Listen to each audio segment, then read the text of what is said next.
안녕하세요. 도영의 한국어 공부방에 오신 것을 환영합니다. 어, 오늘은 제가 말씀드리고 싶은 것은 만주입니다. 만주.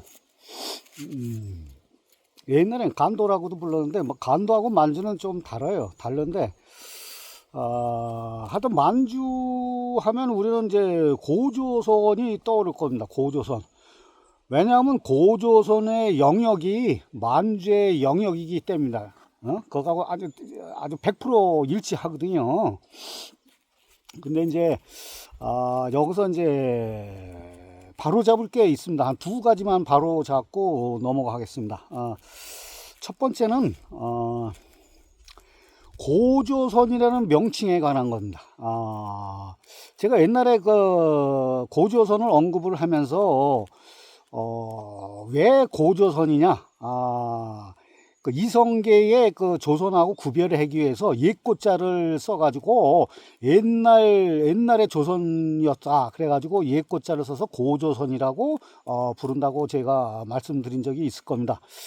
이것은 뭐 저뿐만 아니라 우리나라 대부분의 학자들의 견해입니다. 이거는 그리고 저도 그 의견에 동의를 해가지고 새로운 명칭을 써야 되지 않을까? 뭐 원조선이라든지 뭐 신조선이라든지 여러 가지 저도 생각을 많이 했는데요.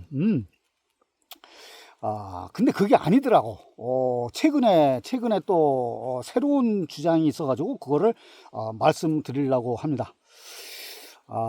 근데 왜 그러냐면 고조선의 명칭이 최초로 나온 문헌이 지금까지 밝혀진 것 중에서 고조선이라는 명칭이 최초로 언급된 기록이 삼국유사에 나옵니다. 삼국유사. 근데 이게 참 이게 이상하거든요. 삼국유사는 고려 때 그 고려 말 충렬왕 7년 1281년에 이련 스님이 저술을 한 거거든요. 이게. 그러면 이성계가 조선을 건국하기 전에 고조선이라는 명칭이 있었던 거예요. 그러니까 이성계의 조선하고 구별하기 위해서 고자를 붙였다. 이건 말이 성립이 안 되는 거지. 이거는. 그래서 이게 이상한 거야. 이게 이상한 거죠. 그것도 일부 학자는 뭐 유만 조선하고 구별하게 썼다고 주장도 하는 사람도 있지만 그거 뭐 근거가 없고, 하여튼 결론적으로 말씀드리면은 고조선이라는 명칭은 이성계의 조선하고 구별하게 쓴 그 옛고자를 붙인 게 아니라 단군 조선의 조선과 같이 사용한 명칭이라고 해요. 그리고 이 고조선의 그 뜻을 풀이했는데, 이건 누가 풀이를 했냐면, 저기 향가 연구가인 김용애라는 분이 있는데, 이제 김용애 TV를 보시면 거기 자세히 나와요. 이 사람의 주장에 따르면은, 고조선이라는 명칭이, 향가의 향언이라는 거예요. 그래서 요즘 그 유튜브 김용애 TV 유튜브 보면 뭐 고조선서부터 고구려 백제 신라 뭐 만변한 진안서부터 모든 걸 지금 다 풀이를 하고 있어요. 그 뜻이 뭔지 한번 참고하시기 바랍니다. 또 향가라는 거는 그 천지신명께 소원을 비는 그 제천의식이거든요. 그 제천의식에 그 향언이라는 걸 사용하는 거거든요. 그 노래 가사 문자죠. 그거에 따라서 향가의 그 법칙이 있대요. 5가지 법칙이 있는데 그 법칙에 적용되면 그거는 향가라고 부를 수 있다고 합니다. 고조선도 마찬가지야. 이 고자가 옛 고자라는 그 뜻도 있지만은 고자를 그 네이버 그 사전에 찾아보면 뭐 엄청나게 많이 나와요. 여러 가지 뜻이 나와요. 그 중에서 옛 고자도 옛날 옛스러운 고자도 있지만 또 어떤 뜻이 있냐면 고자가 영원히 후세에 전하라 이런 뜻이 있다는 거예요. 그러니까 크고 밝게 영원히 존속한데 하는 그런 뜻이 있다는 거예요. 옛 고자가. 그래가지고 고조선이라는 뜻은 조선이요 영원하라 그런 뜻이라는 거예요. 여러분 이제 확실히 이거를 아시라고 이제. 더 이상 이거 뭐 이성계의 조선하고 구분하기 위해서 옛고자를 썼다고 그런 이제 엉터리 주장은 이제 안 해도 될 것 같아요. 조선이요 크고 밝게 영원히 빛나라 이런 뜻이라고 합니다. 이걸 여러분이 잘 기억해 주시기 바라고, 이 풀이에 대해서는 김영애 TV에 자세히 나와 있으니까 유튜브 찾아보시기 바랍니다. 그리고 두 번째 바로 잡을 거는, 제가 저번에 간도를 언급하면서 간도를 만주라고 했는데, 간도는 그 저기 두만강하고 압록강 그 위쪽에 그 일부 지역만 간도라고 지칭을 하는 겁니다. 그래서 뭐 북간도, 서간도, 위쪽은 북간도, 밑에는 서간도 이렇게 해서 일부만 하는 건데, 정확히는 만주도 간도라고 할 수가 있죠. 근데 정확히는 만주라는 건 간도를 포함하여 북경 근처서부터 홍산 문명의 발원지인 적봉, 그 다음에 요동반도, 요서지역, 연해주, 내몽골에 이런 아주 방대한 영역을 일컫는 지역이라는 것을 바로 잡습니다. 이건 이제 뭐 아는 사실인데, 저는 그 간도를 이제 만주라고 생각했었거든요, 옛날에는. 근데 그게 아니라 간도는 일부 지역이고, 만주는 간도를 포함한 그 만리장성 이북의 동북 삼성하고 뭐 연해주까지, 그래서 요동반도까지를 다 만주라고 하는 겁니다. 그리고 만주는 오늘 제가 말씀드릴 이 만주는 고조선의 발원지라는 건 우리가 다 알고 있는 거고, 고조선의 영역하고 100% 일치한다는 것도 이제 우리가 알고 있는 거고, 그리고 여기서 참고적으로 그동안 강단사학회에서 주장하는, 강단사학회가 요즘 하도 저 말 많은 그 뉴라이트 계열의 신민사관에 쩌들은 사람들을 얘기하는 겁니다. 강단사학회. 강단사학회 뉴라이트 학자들이 그동안 주장한 거는 한반도에 청동기 시대가 없었다 이가. 그러니까 단군 조선도 있을 수가 없다, 그거는 허구다, 소설 같은 얘기다, 이렇게 주장을 해왔거든요. 근데 그게 아니에요. 유물이 다 밝혀졌고요. 유물이 다 발굴이 됐어. 그리고 고조선의 가장 큰 특징은 뭐냐면은 비파형 청동검. 그 당시에는 이제 청동기 시대니까 비파형 청동검, 청동으로 만든 검이야.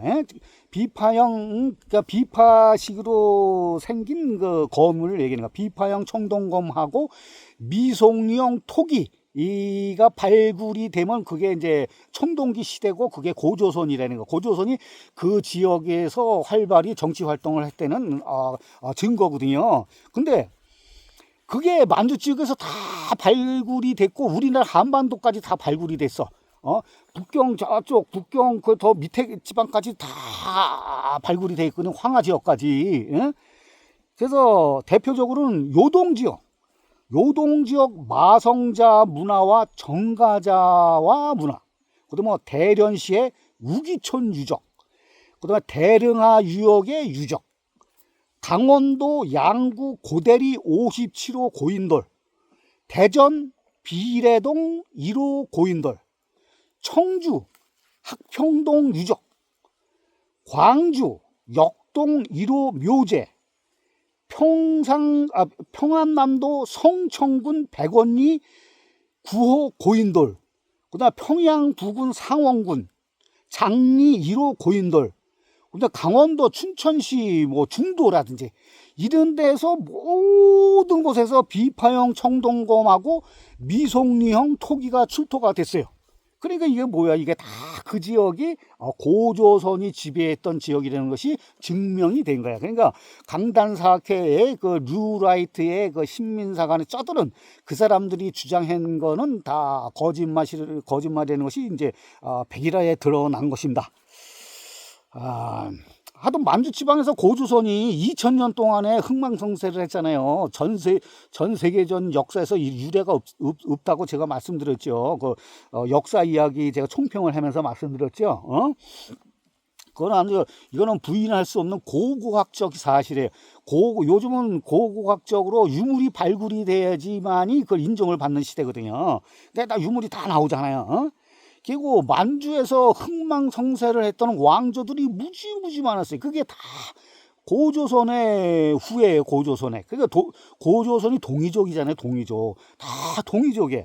그러니까 뭐 예맥족, 여진족, 만주족, 고조선, 뭐 옥저, 동해, 부여, 고구려, 두막루, 예맥족, 음루, 말갈, 숙신, 돌걸, 물길, 발해, 다 이거 동이족이에요. 이게 고조선의 후예들이에요. 그러니까 여진족인 금나라, 금나라가 청나라를 세웠잖아요. 또 그 마찬가지고 또 단나라를 세운 선비족이 있어요. 선비족은 스스로 조선의 후예라고 스스로 그렇게 말할 정도니까. 하여튼 만주의 왕조들은 다 고조선의 후예고 고구려의 후손이 되는 거예요, 이게. 또 원나라 청나라도 우리 민족이 세운 왕조라는 건 이건 너무나 잘 알려진 사실이고, 그래서 중국이 동북공정을 통해서 고구려 역사를 자기네 역사를 편입시키려고 그러잖아요. 나중에 급변사태가 돼가지고 급변사태가 나면 어떻게 해? 지네들이 먹으려고 그냥 미리 침발로 놓는 거예요, 지금. 그래봐야 소용없어, 그건. 그리고 그쪽에서 저 왕릉이라든지 뭐 이 피라미드라든지 유물이라든지 막 발굴하잖아요. 발굴을 하면 전부 다 발굴했다가 전부 다 덮어. 왜냐면 다 그게 고조선의 유물이고 동유적의 유물이거든. 그래서 지금 다 덮어. 아주 공개를 안 해요.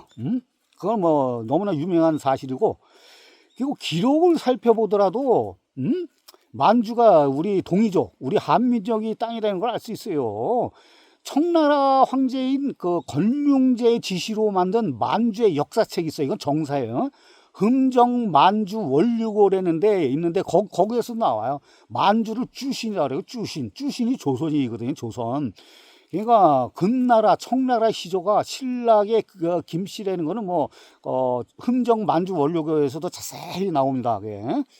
그리고 토문감계라는 책에도 나오고 흠정 왕조 통지라는 책, 당빌지도라는 지도, 성경통지라는 책, 황조 일통여지 전도라는 지도, 이런 데서도 다 언급이 돼 있어. 다 기록으로 다 돼 있어요. 그리고 1903년 대한제국 때죠. 그때 고종 대한제국 때도 북간도에 간도관리사로 이범윤을 파견했습니다. 그러니까 우리나라 땅이니까 파견을 한 거예요. 그리고 또 한 가지 1947년하고 49년도에 북조선이죠. 북한은 만주 지역에 조선인 자치공화국을 세웁니다.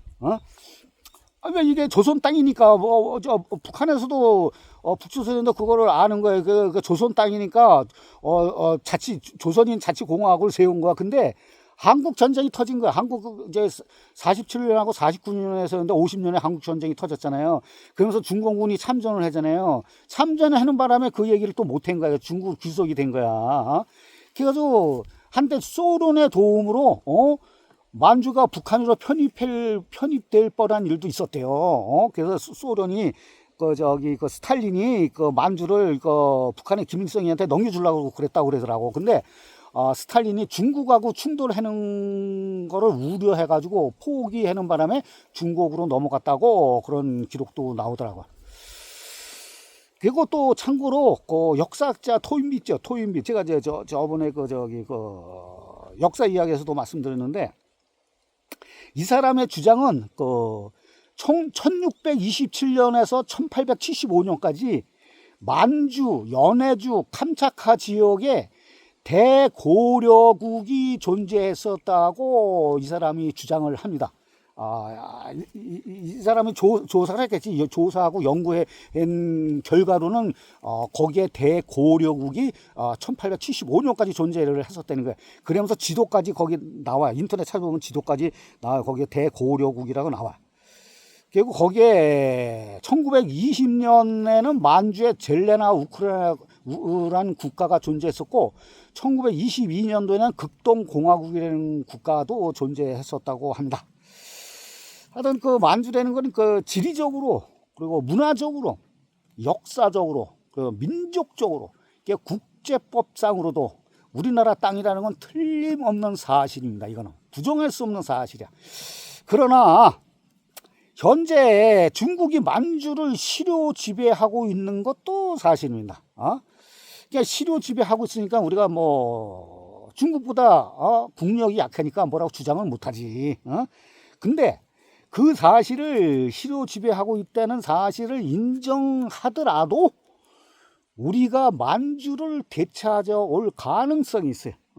지금 물론 지금 당장은 안 되겠지만 그 가능성을 제가 한 6가지로 한번 짚어볼까 합니다. 뭐 그 외에도 많지만 대표적인 거.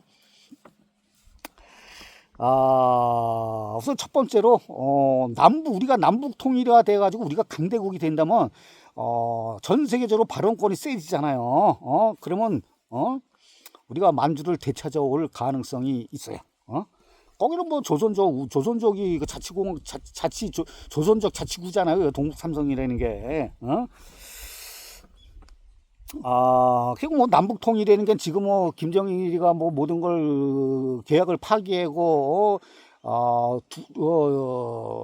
통일에 대한 모든 거를 없앤다고 그러지만은 트럼프가 당선되면서 통일의 가능성도 많아졌고 중국이 6개로 쪼개질 가능성도 많고 그거는 뭐 대부분의 학자들이 다 주장하는 거니까 그건 조금 이따 제가 또 말씀드릴게요.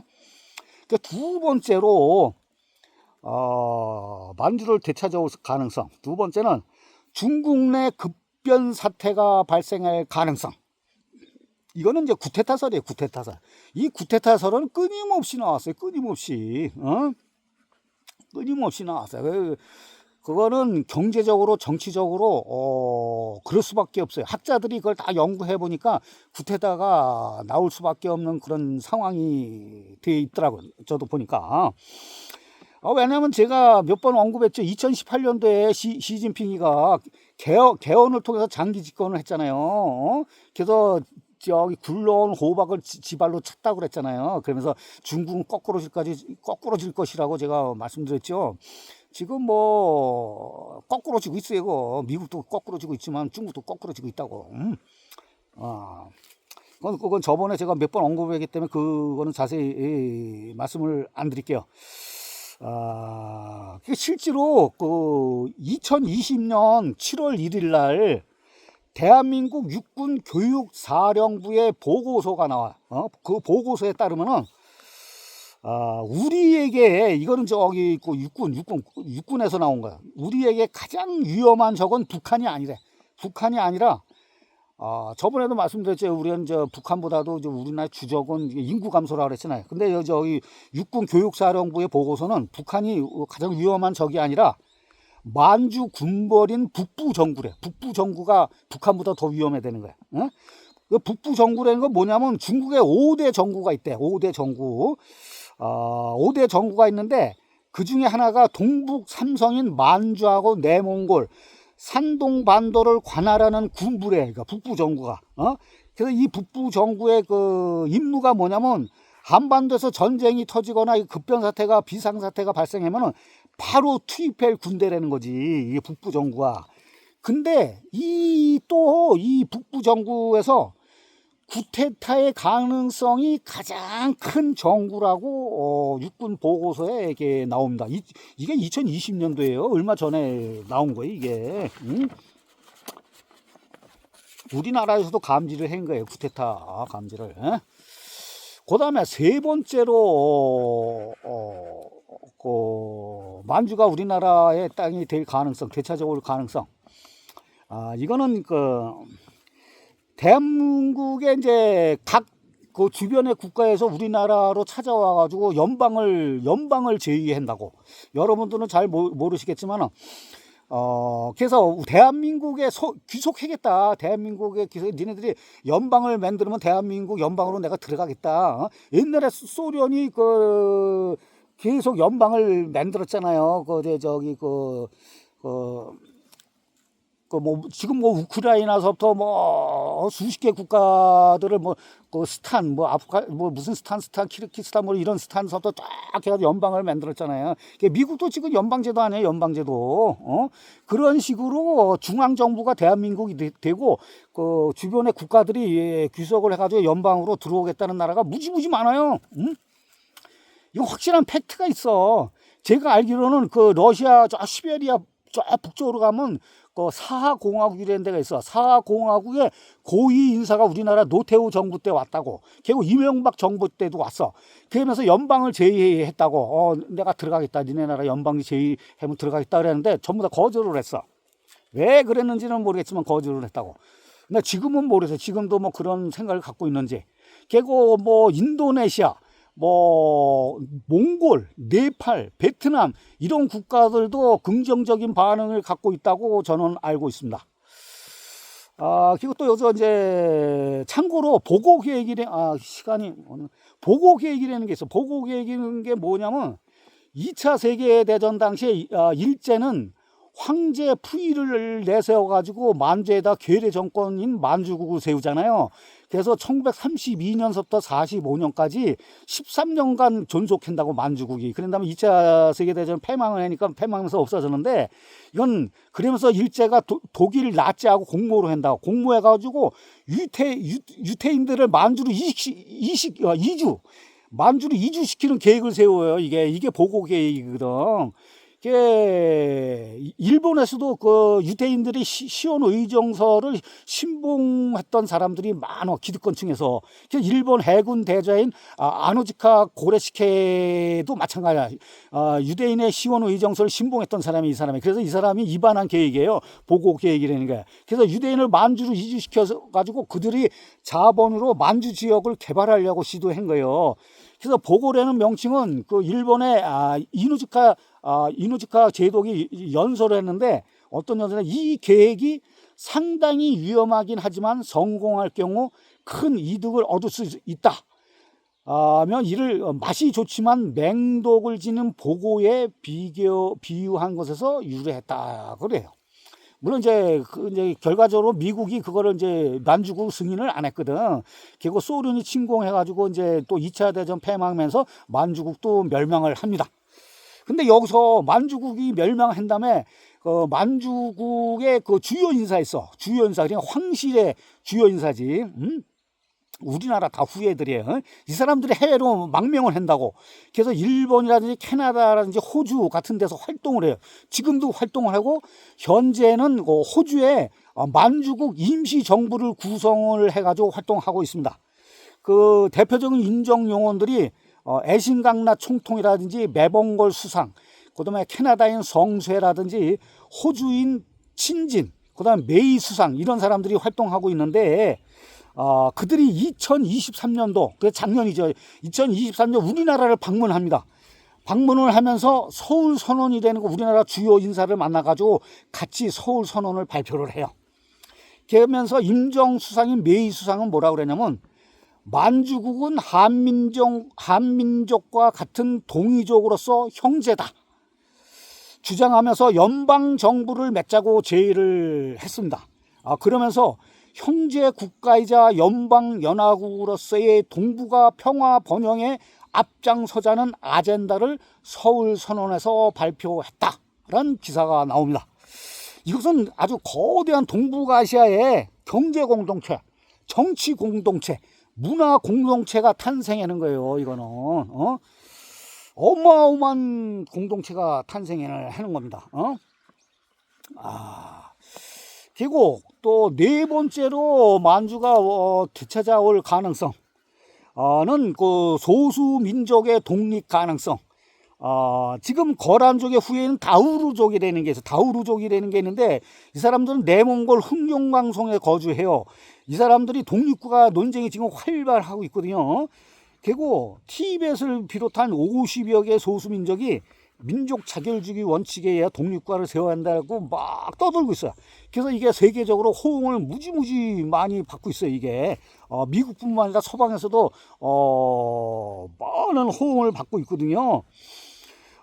그리고 트럼프가 당선됐으니까, 그리고 중국을 계속 압박을 했거든요. 분리 독립시키라고. 그래가지고 지금 대부분의 학자들이 중국이 6개로 쪼개진다 그랬거든. 6개로.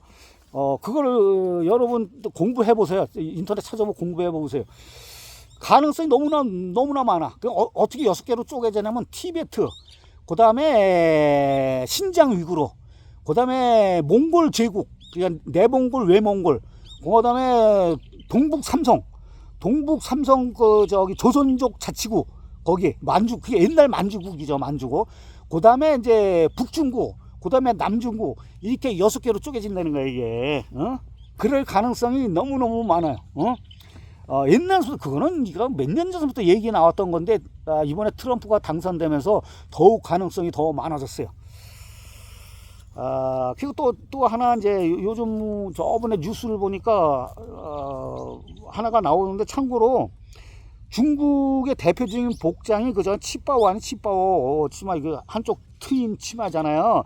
이게 중국 전통 의상이 아니야. 이게 만주족 전통 의상이라 해요. 만주족 전통 의상. 그래서 중국에서는 그 전통 의상을 포기를 해가지고 그거 입지 말라고 지금 정부에서 많이 그런다고 하더라고. 그래봐야 뭐 아무 소용도 없겠지만. 그 다음에 이제 5번째로 만주를 되찾아올 가능성 5번째는, 뭐, 이 가능성이라기보다도 우리가 주장해야 될 부분이야. 이건 1933년 제네바에서 국제연맹 총회가 개최됐는데, 이때는, 일제가 세운 계례국인 만주국을 승인해야 되냐, 안 해야 되냐 하는 것 때문에 이제 국제연맹 총회가 열렸어요. 그때 이제 미국이 승인을 안 해줘가 무산됐는데, 그때 이승만 대통령이 찾아간다고. 이승만 대통령이 찾아가지고 조선 독립의 당위성을 설파를 해요. 그러면서 만주의 한인들이라는 그 소책자를 만들어가지고 각 나라마다 배포를 한다고. 그러면서 만주 출생 조선인을 일본 식민으로 속박한다. 일본인들이. 그래서 일본 국적에서 이탈할 수 없는 만행을 규탄하고 막 그래요. 요거는 일본 놈들이 자기네들이 외국 국적을 취득하면 그 외국 국적 취득한 걸 인정을 했거든. 그러니까 우리나라가 중국 국적을 취득하면 인정을 안 해. 안창호 선생도 그래가지고 잡혀가고 막 그랬다고. 아니, 여기 나쁜 놈들이지. 그래서 하여튼 우리 국민들이라든지 우리나라 지도층 모든 사람들은 그때 당시에 만주는 조선 땅이라는 건 그 인식 자체가 뼛속까지 들어가 있었거든요. 그리고 또 이승만 대통령도 만주를 우리 땅이라고 주장했다고. 여러분 그거 잘 아셔야 된다고. 저번에 제가 대마도가 우리 땅이라고 제가 한 그 동영상도 있지만은 이승만 대통령도 그렇게 주장했다고. 여러분들 이승만 대통령 좋아하시는 분들 자꾸만 만주도 되찾아오자고 막 걸기대 자꾸만 해야 돼요. 다른 거 쓸데없는 짓거리 하지 말고. 그 다음에 6번째로 이제 만주를 되찾아올 가능성. 이거는 이제 좀 재미있는 얘기인데, 중국이라는 명칭 있죠. 중국은 그동안 이제 훈민정음 해례본에 나와. 해례본에 나란말 싸움이 중국에 달라지. 이거는 뭐 유명한 글귀잖아요. 그러면서 이제 저도 이제 그런 말씀을 들었는데, 그 당시에는 조선시대 때 중국이라는 국가가 없었잖아요. 그러니까 이게 말이 안 되는 거예요, 이게는. 근데 중국에는 조선시대 때 중국이라는 건 존재하지도 않았고, 막 그랬다고 제가 이 일을 몇 번 제기했었거든요. 그러니까 이게 학자들이 이거를 풀지를 못해. 근데 그 이유가 또 밝혀졌어. 최근에 새롭게 또 이게 뭐냐면, 김용애 씨야. 조금 아까 얘기한 김용애 TV 향가 전문가, 이 사람이 또 풀었어, 중자를. 그 가운데 중자잖아. 중국일 때 중자가 가운데 중자인데, 가운데 중자라는 뜻도 있지만은 네이버 사전에 찾아보면 다른 뜻 어마어마하게 많이 나. 그 중에서 중자가 가운데 둘로 쪼개진다는 뜻이 있다는 거지. 그래서 지금 중국이 둘로 쪼개졌잖아요. 대만 중화민국하고 중화인민공화국으로 쪼개졌잖아요. 그래서 종국에 가서는 이게 멸망한다는 뜻이래. 멸망한다는 뜻이야. 이건 물론 이제 향가적인 풀이 되는데, 하여튼 김용애 유튜브에 김용애 TV를 보시면은 2024년 9월 3일 날 방송한 게 있어요. 그 방송한 제목이 뭐냐면, 한글날 대특집 훈민정음에 숨겨놓은 충격적 비밀이라는 제목의 김영애 TV가 있습니다. 거기 들어가 한번 참고해 보세요. 어마어마한 내용이 나와요. 명태조이는 주원장 있죠. 주원장이 중국이라는 명칭을 안 쓰고 명국이라고 썼던 명나라 명국이라고 했는데 왜 그렇게 했는지, 그리고 그동안 그 나란 말씀이 중국과 달라의 중국이란 국호의 문제를 최초로 이 사람이 거기에 이제 풀이를 했어. 그리고 왜 세종대왕이 중국이 쪼개지기를 원했는지, 그거를 글 속에다가 아주 숨겨 놓았는지, 은유적으로 숨겨 놓았는지, 아주 흥미진진하고도 충격적인 내용들이 너무 많이 들어가 있어요. 그러니까 그거 한번 참고해 보시기 바랍니다. 하던 오늘의 결론은 딴 거 없어요. 지금 당장 뭐 만주를 뭐 쳐들어가자, 뭐 우리 딸을 되돌려 달라, 뭐 막 그렇게 할 수는 없겠지만은, 만주를 시로 지배하고 점령하고 있는 중국에 대해서 당장 반환 요구를 하기는 힘들겠지만은, 하여튼 이런 역사적인 사실을 우리가 알고는 있어야 된다고, 알고 있고 대처를 하고 앞으로 어떻게 우리가 실천하고 전개할 것인가를 우리가 논의를 해야 된다고.